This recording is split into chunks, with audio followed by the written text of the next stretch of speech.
Welcome to Food for Thought, brought on by US Hunger. And this is just kind of a 15-minute live chat, and I'm extremely excited today on our topic. I'm Rick Whitted, the CEO, and I've got Briana Blanchard. Hey, Bree, how you doing? Doing great. How are you doing, Rick? Good, super biased. So, in all honesty, this is probably, before it even starts, my most favorite topic. And so, what a lot of people don't know about us is, what's our international impact and what's happened to that. And Bree is a big part of that story here at US Hunger. So, Bree, over the last year, our international impact strategies undergone a radical, huge shift, and we took a hard look, particularly during the pandemic, at our impact and decided that, we wanted to be an organization that makes a lasting difference on the families we serve, both here and internationally. So, can you talk a little bit about that shift and what we're doing now to help families overseas? Yeah, absolutely. So, of course, we've gone through a bit of a rebrand this past year. So, we are now US Hunger. But this international initiative really keeps the Feeding Children Everywhere name alive in a real way. International donation is nothing new to our organization. We've been doing it for quite some time. We've served our food to 53 countries so far. But moving forward, we really wanted to invest in it more and just kind of pause where we're at, build in roots, and really build out those relationships is something that we can see over the years. Love that So pitch. I know, Mondays and Esther, some of the best dancers we have there at the mission. Just have to just appreciate those big old smiles real quick. But when our team sat down to think about where does it make sense for us to start when we really start building out these relationships and these long-term relationships that you mentioned, and it was a pretty quick and unanimous decision that we simply had to start in Haiti. Of course, with our rich history, it just made sense. And it's such a motivating reason for so many of us here on the team. So once we identified Haiti as our next location, we very quickly hit the ground networking. We reached out to schools, orphanages, after school day camps, any kind of youth program we could possibly get a hold of. And our intention really was to identify needs, challenges that they're facing, opportunities that we have there on the island, and more specifically, how we could be a solution for a lot of those hurdles that they were facing. After talking to many of people and making tons of connections down there, we were delighted to have partnered up with Have Faith Haiti Mission, which is an orphanage right in the heart of Port-au-Prince in Dumas 33. At the time, they were serving 49 kids from 3 to 19. Since then, that family has grown with 9 beautiful new additions this past summer. But something that really stood out to us was that they have a bilingual school on site. And that was just the biggest pitch for us. Haiti is, education is viewed as such a luxury there. It's pretty common for kids to skip a few grades or just not have the opportunity to go with any kind of regularity. Households that have maybe 3 kids might not be able to afford to have all 3 go at the same time. So each kid might have to wait a year or 2 before they can go to a class again. So the fact that Have Faith Haiti Mission had made that commitment to really invest in the education with these kids just proved that our values were aligned in the way that we really want to set these kids up for success in a long-term, big way. So last year we put together our first donation for them. It was actually really interesting. So we already knew where we wanted to go, who we wanted to help, but we really didn't know what that was going to look like because we'd only ever done food before, which of course is what we're great at. But what was really interesting, kind of inspired that donation, was the way that we had invested in getting to know and interact with our recipients that we had the pleasure of serving here domestically. We were able to notice that hunger is just a symptom. It's only one factor of what sets someone up for success. So whether it's housing, education, access to healthcare, there's so much more to that. And we really wanted to get involved in those areas as well to really give these kids the best opportunity that we could. So yes, we set our pride and joy, our red lentil jambalaya. So we had nutritious, shelf-stable items going over there to fill those beautiful bellies. But we also sent over education items. We sent tons of school supplies. We sent clothes, toiletries, first aid kit items. Their kids, of course, tons of toys. Yeah. I have never seen a scooter bring such unbridled joy like I have there. So it was just really interesting to see how much bigger we could expand our impact. And we cannot wait to just continue working out with our partnerships that we have here, as well as individual donors to continue to make that impact bigger. This year it's Haiti, and we're excited to keep growing that out and see these kids go from 3 years old now, learning to walk and talk and multiple languages there, to hopefully in a couple years being able to cheer them on as they're starting college or career or whatever looks successful and satisfying for them. We want to see them all the way through, and not just with this batch, but all the kids that are going to be coming through this mission after them. So we're And excited to start with Haiti, but we definitely have a couple countries on our eyes out for upcoming years. yeah, I love the work that you're doing there, and the team.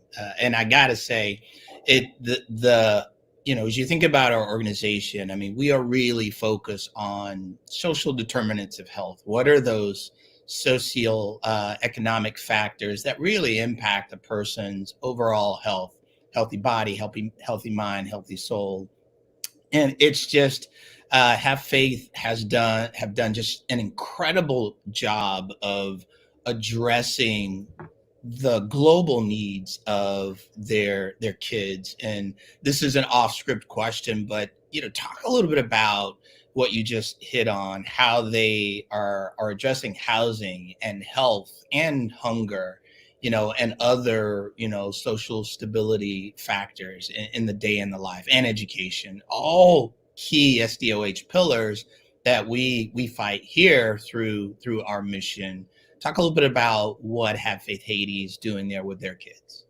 Yeah, absolutely. So the bones there are pretty much similar to what we would see here domestically. Of course, the extents and the way it looks is very different over there. But something as simple as housing.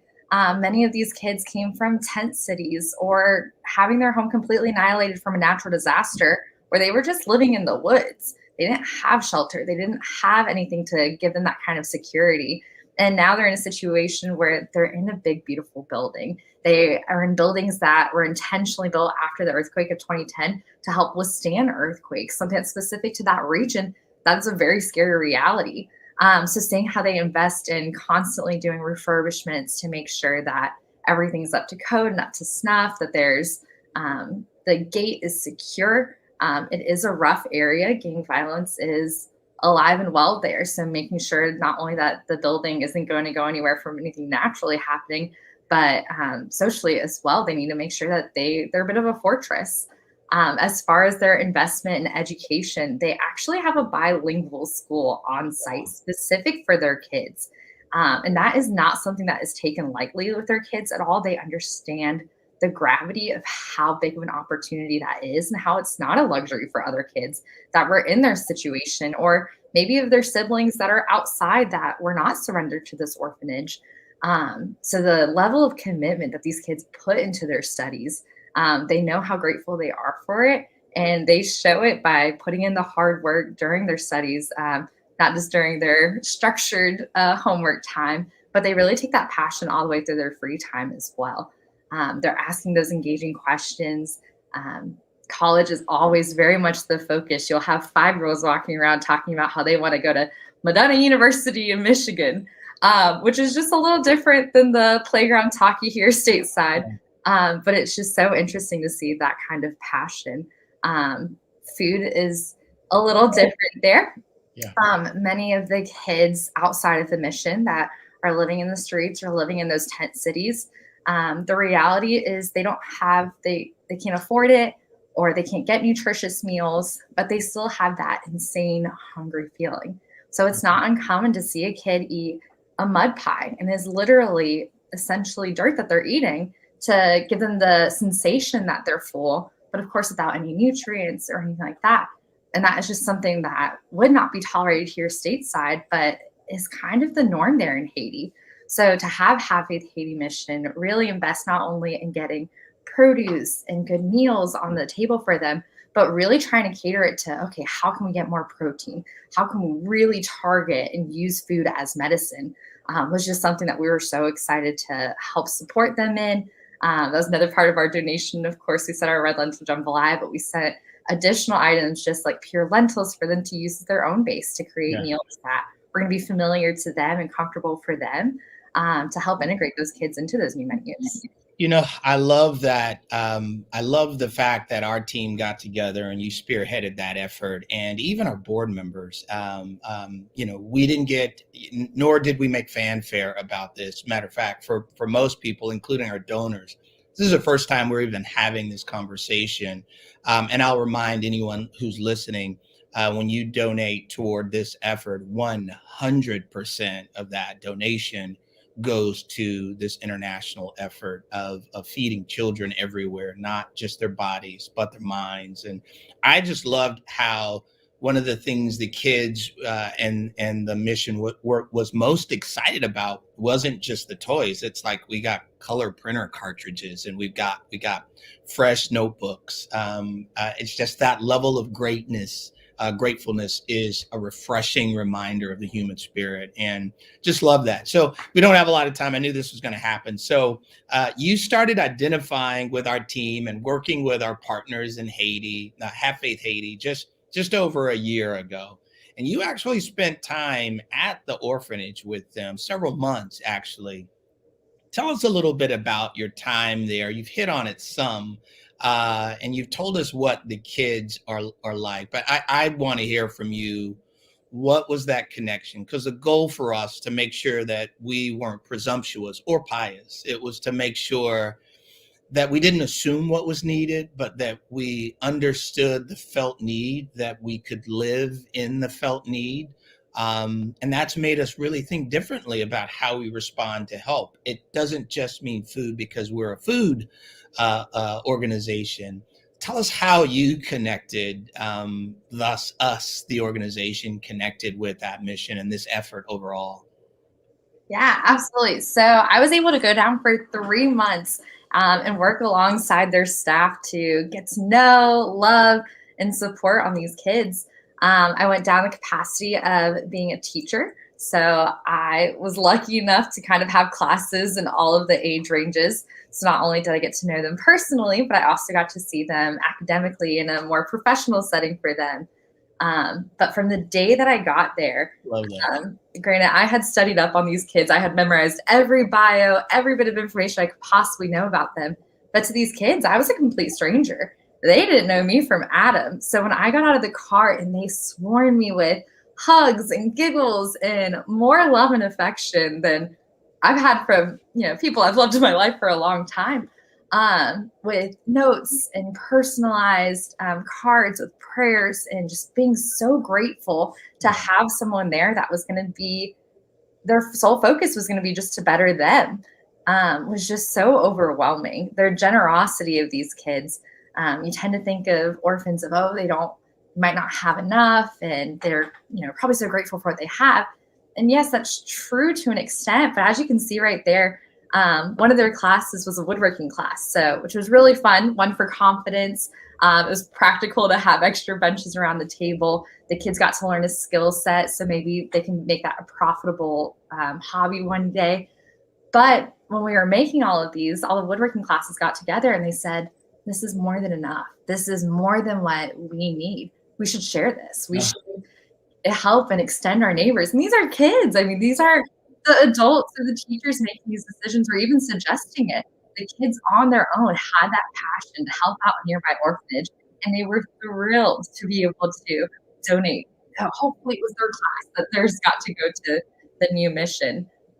So just that kind of gratefulness, that thought for their neighbor, was just so inspiring. And we just are so grateful to have them open up their doors to them, or doors to us, so that we can actually start that conversation of really what's going to best cater them moving forward. We did a great job with that first donation, but we can't wait to build off it for the next one. Many people may think I'm the most qualified to answer this question. I think it may be you. How has this focus changed our organization?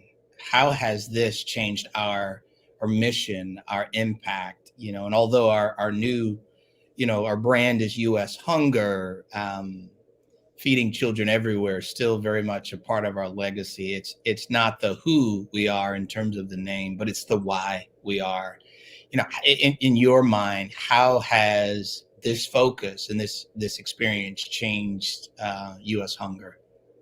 Yeah, absolutely. I think it absolutely has kept the heart alive, and it keeps it so personal. For many of these kids, our teammates have become pen pals with, and we keep up with and have correspondence with. So it feels more like we've grown our family rather than a new project that we're taking on. I think the reality of the fact that it is kids that tugs on your heart so much more, and seeing the potential and seeing the opportunity that we have to be there to support them as they become successful and as they're learning new skills and becoming young women and men that they can be so proud of, to make those selfless decisions and to have that sense of duty. I think it just keeps it so personal. It's such a motivating drive Yeah. for so many of us on the team. It just gives us feet to the ground of what's really going on. So how can people watching this who are inspired to be a part of this mission, and remember, 100% of whatever you do dedicated to this goes directly to this. And we have committed our organization to building this. And so for us, this is an organization who receives philanthropy, being philanthropic to the rest of the world who are not quite as fortunate economically as the U.S. is. And so people watching this, how can they make a difference? How can they be a part? Yeah, absolutely. Of course, donations go so far. Like Regan mentioned, 100% of it goes directly back to these kids. So that is growing kids who need new clothes, kids that are battling different health conditions that need medication that is quite costly there on the island. It gives us an opportunity to get them easy access to it. So just knowing the satisfaction of knowing that you are truly making a difference in these kids' lives. And it's the difference between, maybe a couple extra journals and notebooks. These kids are writing down everything in class, and they're not just studying up for the class they're in now, but they're reviewing all the material they've had for maybe the 6 years that they've been going to school, because they take that commitment so seriously. So knowing that you're helping encourage and bolster up that future for those kids means the world. But donations coming out to our events to help package those meals, every bit of it really, truly helps. So thank you so much. We'd love to see you out there. Yeah, and thank you, Bree, for really leading the charge here. I will tell you all that are listening, this is such a huge ocean. It's overwhelming, and we're just trying to figure out to even make a puddle. And to be quite honest with you, we don't know all of how to do that, but we're diving in, and our heart is that this effort would grow, and eventually we would be feeding children everywhere, the full child, their bellies, their brains, their spirit, their hope. And so come along and help us figure that out. We'd love you to join us in this effort as we grow in this commitment. But a lot of people come and go with these types of organizations and countries like this that are in need of support. We're going nowhere. We don't know all the answers yet, but we're here. And as Bree said, the kids at Have Faith Haiti, and hopefully many other children around the world, they're our family. And so we're going to figure it out, and we'll go as far and as large as we can go. We ask you to help us do that. Thank you guys for joining in. And Bree, again, thank you so much for spending some time with me. Thank you. It was a pleasure.